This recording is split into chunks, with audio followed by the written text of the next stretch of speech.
I'm Robert, and you're looking at part 5 of my video series about Wernicke's encephalopathy. Part 1 had to do with the pre-sickness. Part 2 had to do with us being admitted into the hospital. Part 3 primarily was our hospital visit.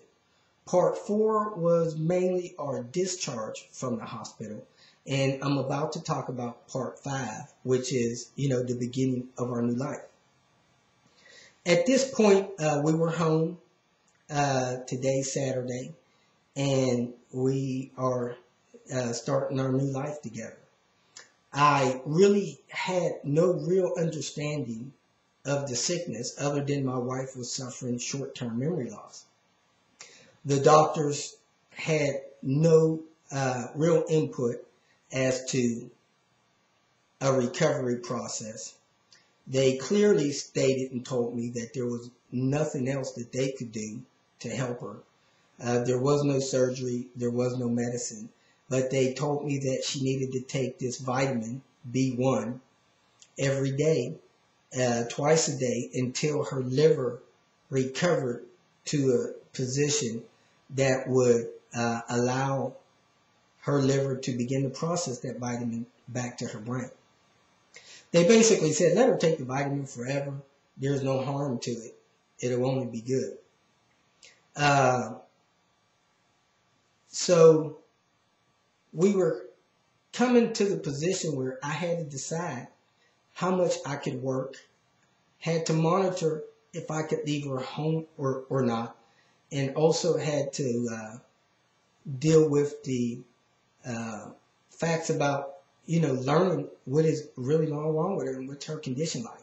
We also had some plans. We had plans to visit a cousin for Thanksgiving, which was 4 or 5 days away.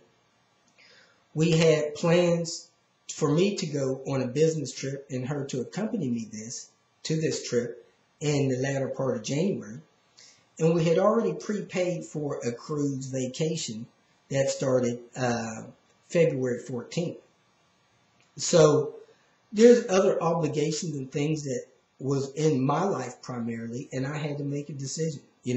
How much of this stuff am I going to shed? How much am I going to still be engaged with?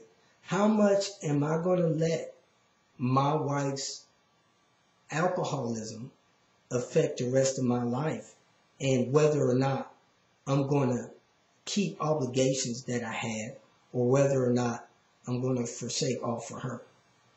It really wasn't a decision for me whether or not I was going to take care of her. It was, to what degree is her illness going to affect the rest of my life. I've already begun to notice that there's sometimes that she seems okay and can communicate and stuff for hours. And then there's some times where her memory seems to be shorter, and it's scary and it affects you in that way. But she seems to be a little upbeat and rather humorous in most cases. Well, Sunday came, my daughter went back to school, and Tuesday was my wife's first follow-up at a doctor. So I tried not to leave my wife at home alone, but on the Sunday that my daughter was going back to college, my wife decided to cook dinner. She set out what she normally cooked for dinner. Maybe a chicken and some vegetables and some potato salad and some other starch. And she began to engage in making dinner when we got home from church on Sunday. This process was normally a 2.5 process for my wife. She normally cleaned the kitchen while she did so and maybe started laundry. But on this first Sunday out of the hospital, me and my daughter painfully watched my wife try to figure out what she was doing. She began making little notes and being confused if she's seasoned this or how long this has been sitting here. In her mind, it seemed as if she was doing things almost as normal, wasn't quite figuring out why things were not where she had set them just moments ago. And normally my wife would have been done with supper starting at around 11, been done around 2. Me and my daughter was just pacing the floor in the living room, because here it was 5 in the afternoon, going on 5:30, and my wife still wasn't done with supper.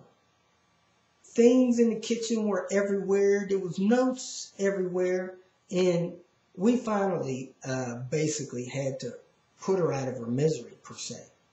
We entered the kitchen, told her everything was great, everything was fine. We needed to sit down and eat. She was trying to wrap up something, and we just sit down and ate maybe around 6:15. So here she was, somebody that normally prepared a nice dinner or meal in 2 hours. She was 6 or 7 hours into this process and hadn't completed it to her satisfaction. So that was a challenge. That was my first realization that I was probably going to have to learn how to cook, because surely she wasn't able to do it anymore. Now my daughter went back to college, and we had a doctor's appointment Tuesday morning, let's say 9:30. We went to the doctor's office and went to see the doctor, and for some reason my wife had entered to some kind of state where she was concerned. She hadn't shown any concern before, but now she was. While we were at the doctor's office, she asked the doctor the question, why am I here? What made me sick?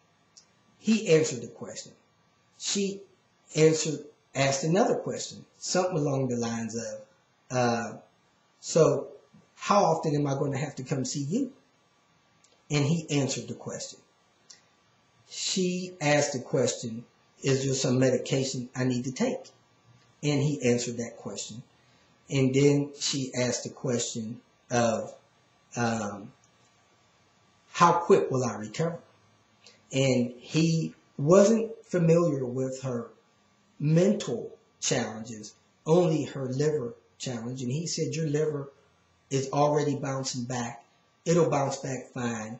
We're going to see you again in a month or 2 and evaluate that, but I think your liver is going to be fine. So a minute or 2 later, she looked at him and said, why exactly am I here? He answered the question again. She asked, is there some medication that I need to take? Well, basically what was unfolding, my wife was getting on a treadmill. She asked that doctor questions, 4 questions. About the 6th or 7th time, he began to show a little bit of frustration and begin to become a little bit more assertive in his answers. Very good bedside manners, but she began to notch up her aggression towards him, and he began to notch up his defensiveness, and this was slowly escalating into an intense situation. The nurse that was there just had the look of terror in her eyes as she looked over to me as to say, what are you going to do? If she's like this with us, what are you dealing with all day long? That was a awakening moment with me, seeing my wife interact with this doctor and knowing that she honestly and purely had no idea that that doctor had answered those questions 6 or 7 times already. And now this condition was escalating, and I couldn't let that happen between us, because she was now getting frustrated and angry with him. And I know that she couldn't live with me with that kind of frustration and anger. So I relieved the doctor of the moment. The nurse kind of showed some pity and concern toward me, and we were on our way home. We left the doctor's office. This is the first time that my wife's memory had actually scaled back to a point where she could only remember things approximately 30 seconds. And after 30 seconds, she had absolutely no memory of what happened 30 seconds ago. On our drive home, she was still in what I would consider a panic, a position of aggression. And she asked me literally, I would think maybe 100 times on our way home, she asked me 4 questions. And I had to answer those questions each and every time as if I had never heard the question before. Because if I didn't answer the question as if it was a brand new, fresh question and showed any signs that I was tired of hearing the question or I had answered it before, any frustration, she would get emotionally upset. And her emotions wasn't subsiding. It was something that she was able to hold on to. So as I was driving down the road and she was asking me the same 3 or 4 questions over and over again, I felt like I had a gun to this side of my head saying, Robert, you better answer this question like it's a fresh, new question that you have never heard before. That is the only way that you're going to give her any sign of peace and any sign and indication of safety. So as I drove down the interstate toward our house, she continued to ask the same 3 or 4 questions over and over and over again. I could see the fear and concern in her eyes, but I kept the gun, imaginary gun, pointed to my opposite side of my head. And I caught myself a couple of times trying to speed up and drive faster and faster because I wanted to get home. It was uncomfortable driving with her intense questions coming to one side of me, the gun at the other. So I really had to set the cruise control just so I wouldn't speed home. If I could have drove 150 miles an hour and got home in 3 minutes, I would have done it. Well, we got home and she retired to the bedroom and I just fiddled around the house trying to make heads or tails of what was now our new life. So that was our first real moments out of the house. In the next portion, I'll talk about our visit to the neurologist.